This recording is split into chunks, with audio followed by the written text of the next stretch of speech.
اكتر من او نبدا نركز هنحاول كده يعني لغه غريبه فمش هنطول قوي عليهم. Perioperative nutrition in liver transplant and liver transplant.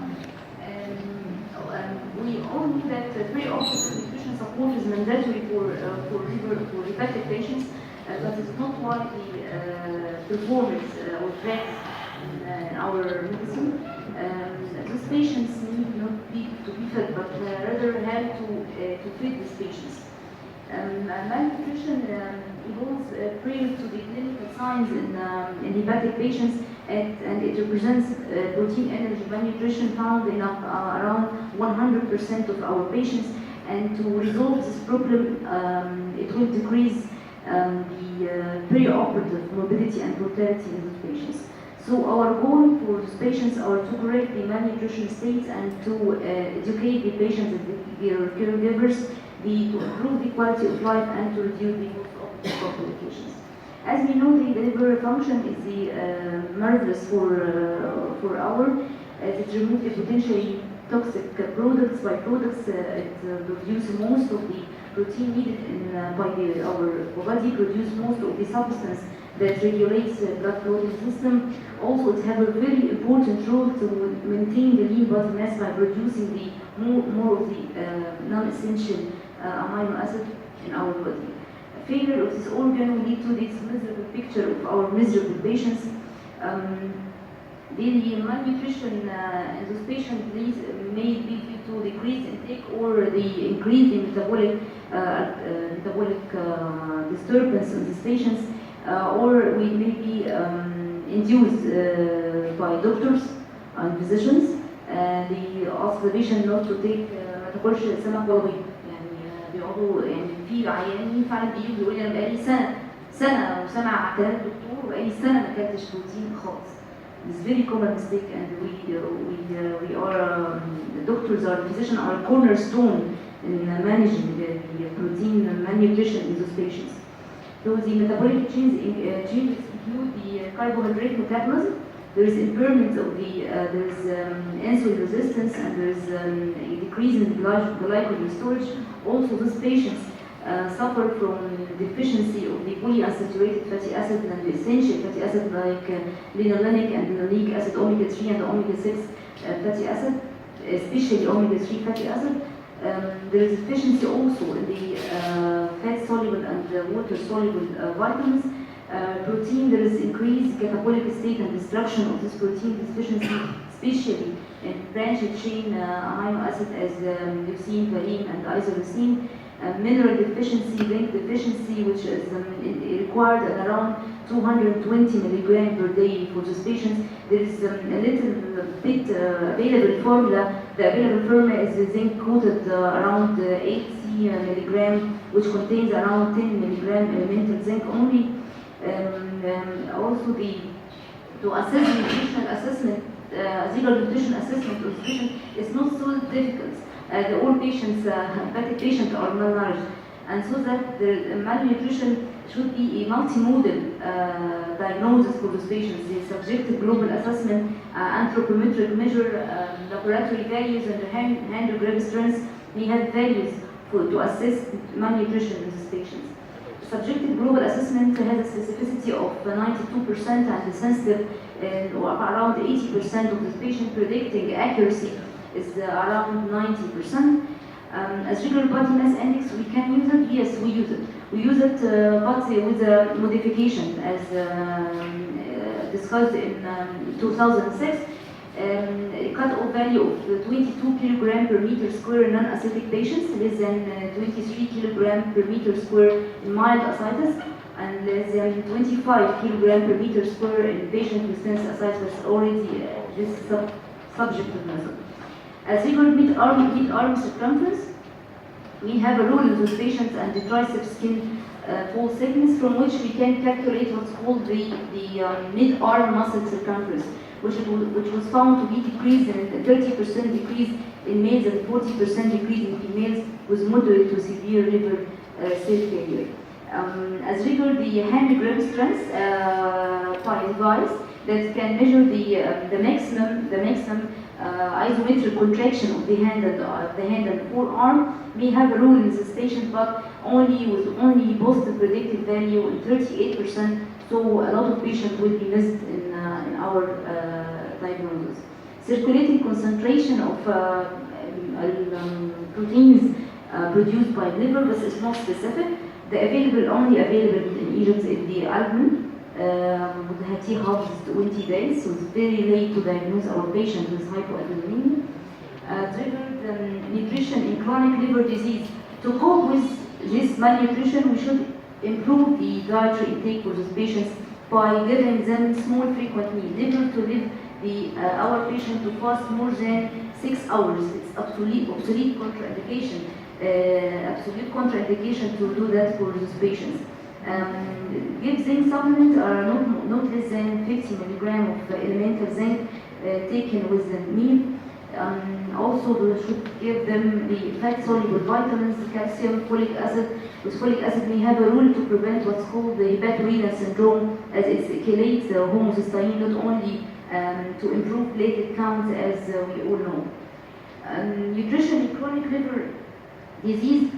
Those patients are very liable for refeeding syndrome, as discussed by Dr. Hanaa. Refeeding syndrome, so we should start with very minimal caloric requirements, even less than 10 kilocalories per kg per day for 2 to 3 days, then increase gradually to reach up to 35 to 40 kilograms per kg per day. Those patients should receive what's called bedtime meal. Bedtime meal in the form of branched chain amino acid or snacks, which was found if it's used for around 1 year. Around 124 patient studies found that it will increase the lean body mass up to 2 kilograms per 3 months. Protein deficiency also can be countered by high protein snack supplement, as we said, on 1.5 grams per kg per day branched chain amino acid. If your patient can tolerating without any incidence or increased episodes of hepatic encephalopathy of 70 grams per protein per day, leave him. There is no need to interfere with dietitian or to add another formula. If patient cannot tolerate this formula, start with vegetable proteins, as we will say later. In general, this patient tolerates the normal diet. There is no need for restriction.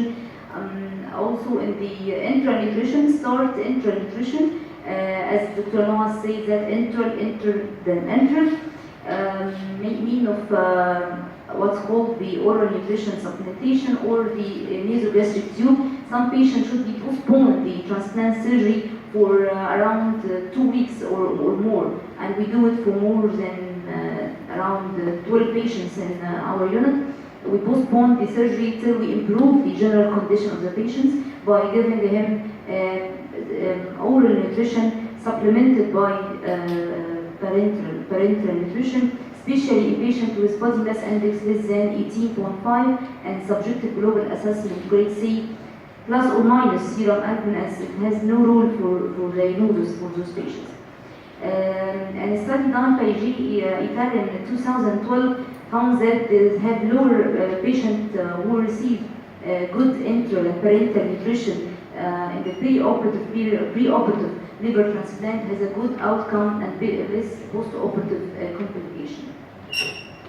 What to give to our patients? To give to our patients, avoid what's called simple carbohydrates. We should give complex carbohydrates available in starch vegetables, in breads, in legumes, rice, and a regular vegetarian source of proteins includes almond, cashews, brown rice, and dried vegetables.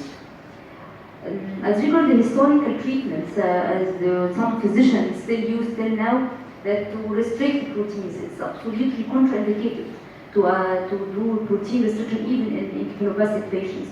We should give not less than 0.8 to 1 gram per kg per day. And the protein restriction studies shows that 10 patients subjected to protein restrictions no protein for 3 days, and 10 patients followed the normal diet 1 to 1.2 gram per kg. This study shows that greater protein breakdown was recorded in protein-restricted patients.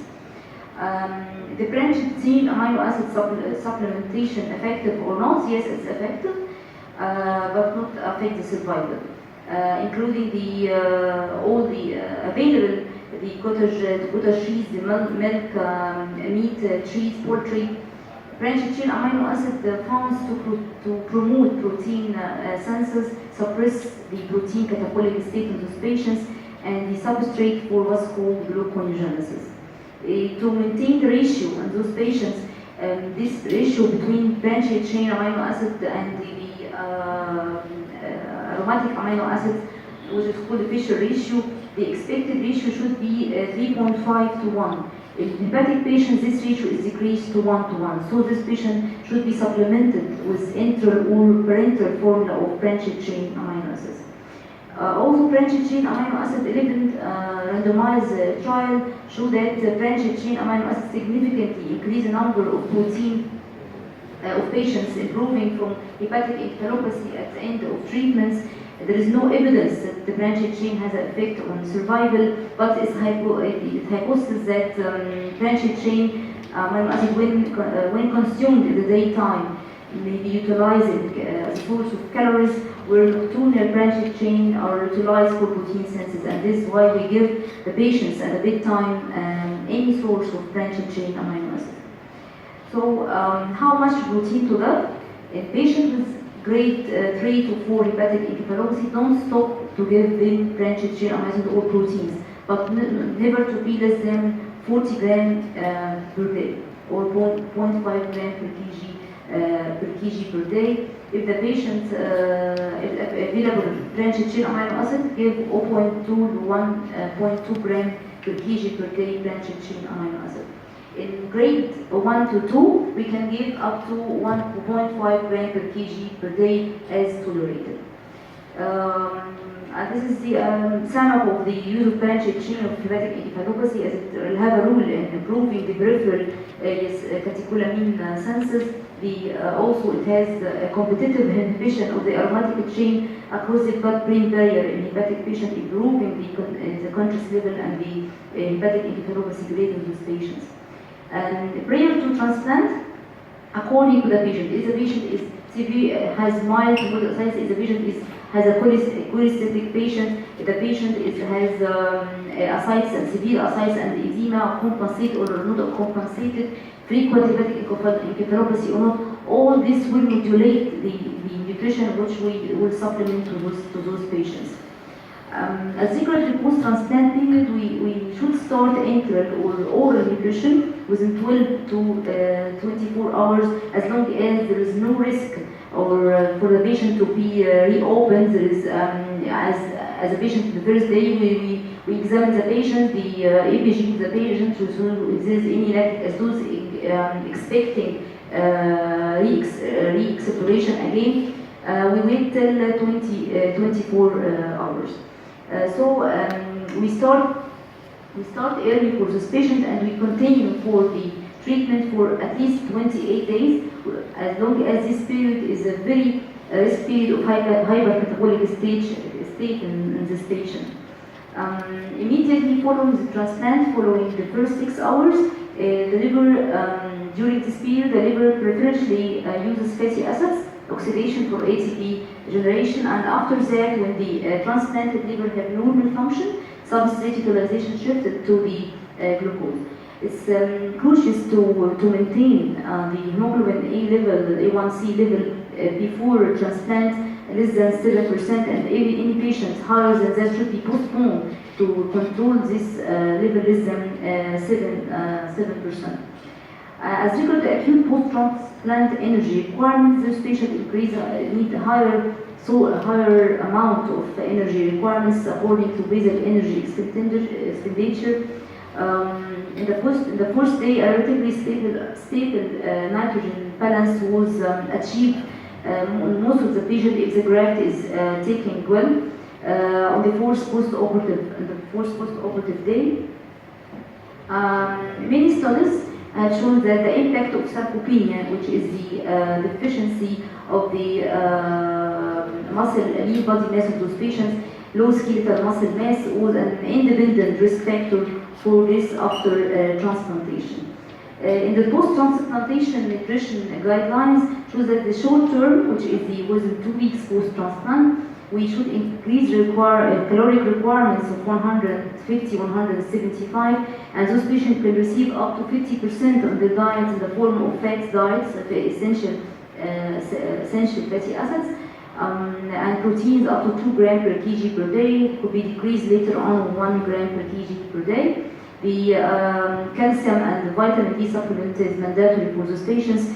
Sodium 2 to 4 grams per day, and magnesium and phosphorus, all electrolytes and vitamins according to requirements. Probiotics have a very important and crucial role for this patient, preventing post-transplant infection, as it improves the neutrophil phagocytic function, which is the probiotic available in the yogurt, in the lactobacillus. Recently, it's not available in marketing as Lactose Forte, if you know. Okay, it's increase the immune system. When it was available in marketing, we use it for our patients, but recently we just depend on the yogurt. Immune nutrition, most important of which are, as we said, the branched chain amino acid, glutamine, not indicated for child C and B patients, but it's given to child A patient post-transplant. We use it as long as that function is going well and there is no risk of rejection or retransplant again. Nutritional side effect of immune nutrition should be kept in mind while we are nourishing our patients, as cyclosporin lead to hyperlipidemia, hyperglycemia, steroid tacrolimus, and mycophenolate protein. All this immunosuppressive used in this patient, we should know all the side effects of these drugs. Nutrition state of the donor, is it important? Yes, it's important. As patients complaining of steatosis, which is diagnosed by liver biopsy, more than 30% are not good candidates for transplant. Even patient morbidly obese patient donor, more than 30 kilogram per meter square, are asked to decrease weight till the time of surgery. And a study done on guinea pigs showed that the glycogen storage of the transplanted liver has a very important role in the post-transplant period and side effect and complication post-transplant. So our recommendation to avoid protein restriction in hepatic patients, smaller and more frequent meals indicate pre and post-transplant period. Water restriction is not recommended as long as 100 sodium level is less than 120 milliequivalent per liter. Branched chain amino acid should be considered for this patient. Patient should take a daily requirement of calcium and vitamin and minerals. And in the after transplant period, we should correct the nutritional deficiency in the immediate post-transplant period. Screening for any metabolic diseases or those patients, euglycemic control to maintain hemoglobin A1, random blood sugar less than 200 milligrams per deciliter. Management of hyperlipidemia should be individualized according to the patient condition. Okay, thank you.